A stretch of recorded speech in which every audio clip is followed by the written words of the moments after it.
In our last video, I showed you how to enter journal entries in the general journal, analyzing the transaction into their debit and credit components. What I've got for you here now is a new general journal that's has to do with your DJ Crazy business. Now, obviously, I've changed the name of your company and changed all the actual data that's in your journal. Because this is public video, but I do want to demonstrate the principles. What we're going to do today is learn how to take the journal transactions and post them to the general ledger. Remember, the general ledger is the document of final entry where we post these debit and credit entries from our journal into the appropriate accounts. So I've changed the general journal look a bit. I'm going to use these line numbers as the folio reference number. So this particular journal entry will have a folio reference number of 5.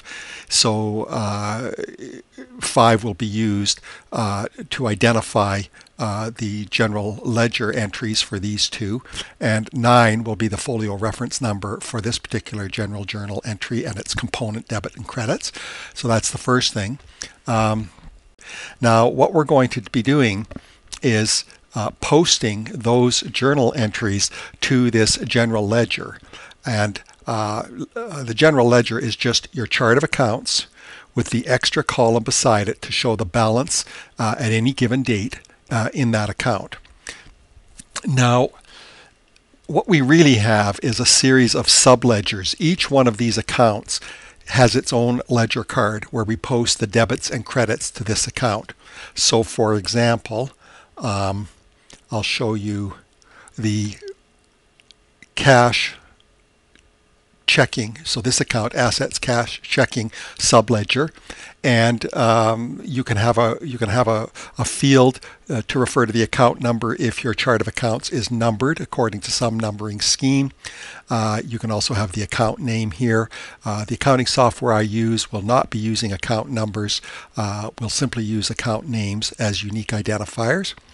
And the subledger has a date column, an explanation, the folio number, the debit, the credit, and the running balance. So let's just go back and have a quick look at that revised journal. And we see the first transaction is concerning the partners putting money into the account or into the bank. So the asset cash checking is debited, and the equity partnership interest is credited. So we'll have a posting for each of these transactions, a posting for each of these transactions, and all the way down. So let's go back and have a look at how those postings will work. For the cash checking subledger, January 1st, 2008, folio number 5, a brief explanation as to what that was, the partner's cash contributions. It was a debit of $1,500. That catches the debit side. We'll keep a running balance, so the balance will now be $1,500. The next posting will be the next journal entry, which was identified by folio reference number 9. Again, same date, same description, same debit as a matter of fact. So now our bank cash account has a running balance of $3,000. And I'll go back and I'll go through the journal so you can see these entries, but we topped up petty cash by writing a check. The folio reference number is line 13. It was a check for $250. A check against the bank would be a credit item. So now our bank has $2,750 in it. And then you paid a Visa bill at the end of the month. And the folio reference number is 115, and it was for $1,908.37, a credit to the bank. So your bank balance at the end of the month is $1,211.23. So each one of these represents a posting. I haven't included the check number or reference numbers here. I easily could have, but because we're not going to actually be doing manual postings, I'm just giving you a really quick preview of what they look like, or what they used to look like before people had computers and allowed computers to do this for them. Let's go back and look at the general journal so we can just have a look at some of these transactions. So we posted the checking account transaction. So let's just put a little check mark there. Oh, I put two of them. Oh well. And we also posted this one. So, and we posted this particular transaction, the check. So we'll put a check mark there. And this is just to remind us that we've done these transactions, but we haven't done this. We haven't posted this side of the transaction yet. Now we can go down and we can find the other transactions that we posted. The deposit of the ticket sales, we posted that transaction. And we also posted the writing of this check, so we'll tick that off. Okay, so you can see that we've done some of the postings, all the postings for the bank checking. Let's look at another group of another account. Let's look at the Visa one. And here's the Visa ledger.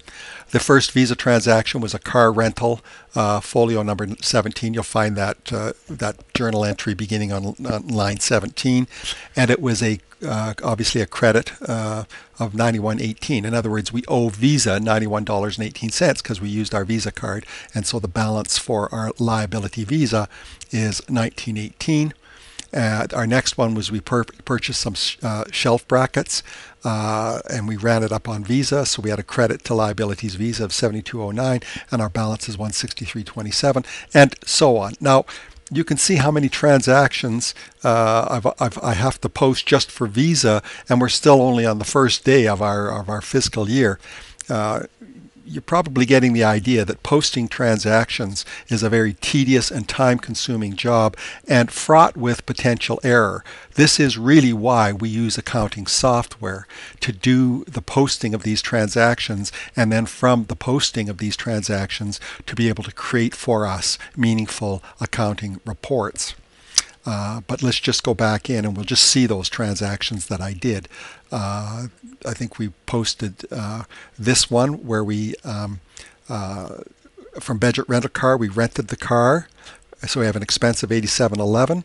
We also have a debit to our GST paid because we get to claim that back. So it's an asset. So the total amount we put on Visa was $91.18. So we'll just tick that off as having been done.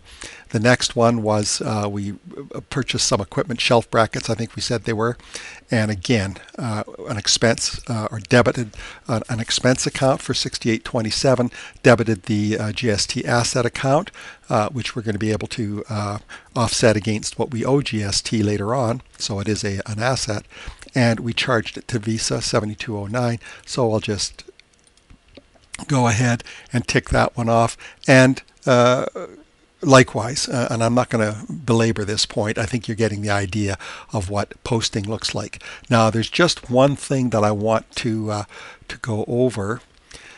If you notice in the liabilities account, our balance is positive $91.18, but we know what we mean, that this balance is in fact a credit balance. If you recall on the checking, we also had a positive balance of, we'll pick any one of them, but at the end of the month of $1,211.23. But we know that this is a debit balance, okay? But we would have no way of knowing whether one was a debit balance or one was a credit balance unless we had it on the chart of accounts and we saw where on the chart of accounts that particular account was. So when we're using accounting software, we basically are going to make one change to the conventions we've been using up to now, and that is we're going to record all credits as negative amounts and all debits as positive amounts. And then we don't need to know even whether the account has a normal debit balance or a normal credit balance.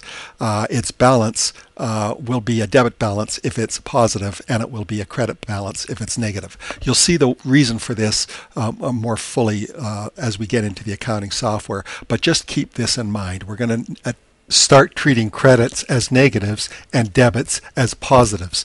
That's somewhat arbitrary assignment, but that is the assignment we're going to use.